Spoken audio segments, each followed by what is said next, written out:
Y'all have to read The Vanishing Half. So look, if you are a writer, you need to read this book. I was going to go into another video about how to write this, how to do that.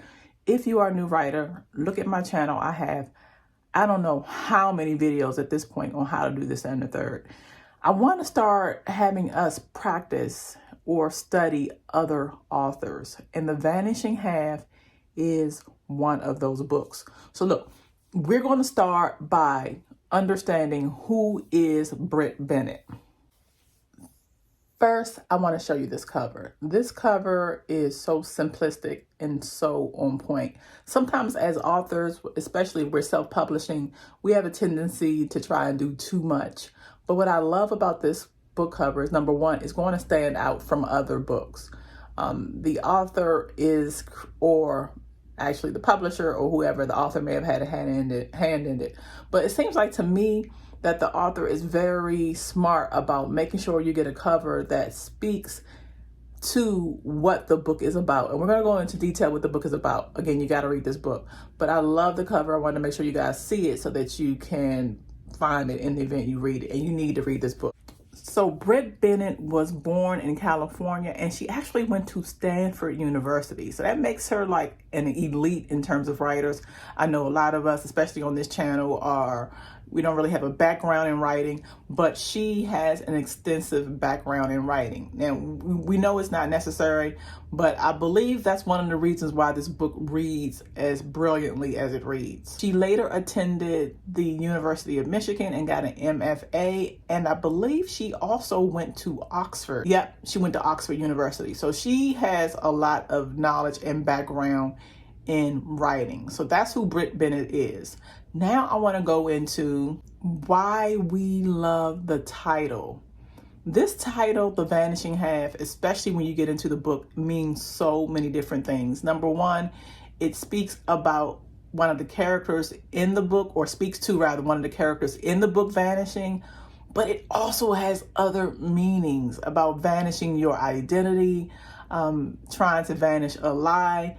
This author with this title is brilliant. I really wonder, and I'm going to do more research on her because she has another book out, and they're going to turn this book into a movie or TV show, and I believe Issa Rae is a part of it. But I really wonder like how she come up with this title. One of the things that we do as authors sometimes is we'll grab a title out of the woodwork without making, or the woodwork or what have you, without making sure that it really speaks to our books. I make sure when I'm picking any title that I'm strategic about if the title is going to go with the storyline. And in fact, sometimes I'm inspired more by titles before I'm even inspired with the concept. Like I'll see a good title and be like, oh, I can write a book about so and so. But I'm interested in seeing if this author thought that much into detail about what this title would mean to this book. This book is so good. Which is better, the audio or the paperback? Okay. If you are a writer, for me, if you are looking or reading these books as a way to study, which we all should be, I'm always disheartened when I hear writers say, I don't have time for reading. How can you be a great writer if you don't read? You know, and it doesn't necessarily always have to be fiction, but you want to make sure that you are reading something. But for me, what I do is I get the Kindle version, and I also get the audiobook version. I get the Kindle version because I like to be able to hear from the audio and see what's on the word. See how they architect, you know, how they put up their paragraphs and how they make sure things are set up. Each author has a certain way. For myself, I know I like maybe two to three lines for a paragraph. Some authors like, you know, more, they go up to 6 or 7. I've seen them even longer than that. So I like to be able to visually see what the author was going with as far as the paragraph, and I like to hear the actual audiobook. Let me tell you something. Shayna, and her name is right here, who is a narrator for this book, The Vanishing Half, is amazing. I did more research on her. She is elite. She is so good with narrating these books that I would be interested in hearing the other books that she narrated without even thinking about the actual content, because she's that good. So which one do I like better? Both. For writers, if you are studying in this craft to see if you are, what you can do better for your own pen, get both so that you can be inspired by the voice and that you can actually see the words. And for Kindle, paperback, if that's what you're into too, that works also. I just like to be able to carry my things around everywhere. So that's the answer for that. What is the novel about? Okay, so I'm going to read what I pulled from the internet, and then I'm going to give you more information. It says, the novel is a multi-generational family saga set between the 1940s to the 1990s and centers on the identical twins, sisters Desiree and Estelle, or Stella, Vines, and their daughters Jude and Kennedy. Desiree and Stella are light-skinned black sisters who were raised in the fictional town of Mallard, Louisiana, and they witnessed the lynching of their father and things like that. At the age of 16, the twins ran away to New Orleans, and shortly after arriving to New Orleans, Stella just vanished, and her sister, her twin sister, couldn't find her. I'm in a book club, and if you have an opportunity as a writer to be in a book club, please get into one. And the reason why I say that first is we always put a bunch of books out that we may be interested in writing, or reading rather. And I put something out, I forget what it was. I like the title. I'm not even sure what the book was about, but I wanted to read something new. But this book was polled as the one that we wanted to read next. And I'm glad I didn't know anything about it. We've heard this thing before, the light skin, versus dark skin, and, how that impacts our world, specifically in America. But this author is brilliant. Let me tell you. So it opens up with basically one of the sisters, Desiree, returning to town. And she has in tow her dark-skinned daughter. Now, she's taking her dark-skinned daughter to this town, Mallard, who really only ever has a population of light-skinned people.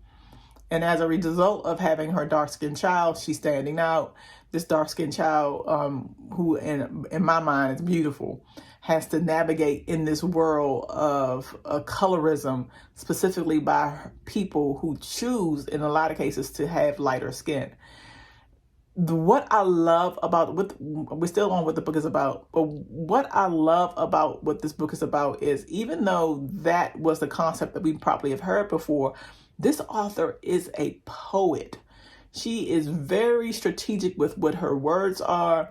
You're pulled into the suspense of how it would feel, number one, to return as Desiree to this town after being gone since 16. I believe she's in her 20s or maybe 30s. I gotta look back, but late 20s, early 30s.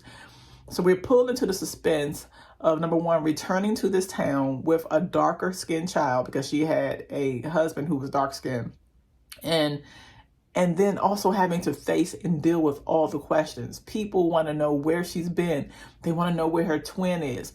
A lot of these questions, or some of them rather, she can't even answer, because she's so, caught up into having to tuck tail and come back due to a situation with her husband. So now when she gets to this town, she is trying to navigate, but she also wants to know where her sister is. And so what the author does, without giving anything away, is she goes into both worlds, and we find more information about them, even though they father apart. And we find out most of the information about them from their daughters. I will say this, because the book lets it be known clear, or the synopsis and things that you see out there, Stella is choosing to live her life as a white woman. And while Desiree is choosing to be who she is, which is a dark-skinned black woman. And so we're able to navigate and see these worlds through their daughters. This book is really good. Not just for the theme. I'm talking about the way it's written. I'm going to try and grab a few passages without giving anything away so you can see what I'm saying. Okay, so this one is kind of intense, but it's still art how she talks. White folks kill you if you want too much, kill you if you want too little. Willie Lee shook his head. You got to follow these rules, but they can change them when they feel. Devilish, if you ask me. Another one. If nothing could be done about ugliness, you ought to at least look like you were trying to hide it. Another one. People thought that being one kind made you special. No, it's just made you lonely. what was special was belonging with someone else. Another quote, popular quote, there were many ways to be alienated from someone, few to actually belong. The author is very strategic about her pen game. And you feel like you are out of your world and pulled into her world. As a writer, it is so important for us to read books like this because it helps us not only to be inspired, but to also perfect our own craft and do what we need to do in a way that's more deliberate. You get the sense that this author really, really loves being a writer, that she really cherishes her readership, even though she's a relatively new author. I believe she only has 2 books. You get the sense that she really cares. The ending. I'm not giving anything away. The ending had me wanting more. There are a few books where you are really feeling like you are being taken on a journey. And what Britt Bennett did with this book, I felt like I wanted more from these people. There are some stunning characters that, I don't want to give away because I want you to get to know them. But like Reese, who is connected to Jude, Jude is Desiree's daughter. There are some stunning characters in this book. And when you feel like you may have known the main character, Stella and Desiree, to a certain point, you want to know even more of them. So when I'm at the end, I didn't want it to end. This book is fantastic. If you are into that, if you want not just a story about the actual concept, but want to see a master, please read this book. Sometimes you'll have these books get on list and you say to yourself, why is this book on this list? And we've actually read one, and I'm not going to really review those books. I wouldn't want people doing them to mine. If you don't like it, lady, leave. So I'm not going to do that. But this book is a book that I was very happy and inspired to read. Again, The Vanishing Half. Get it. You will love it. And I believe she's making this into a show. And I believe Issa Rae was on board, either as a writer or something like that.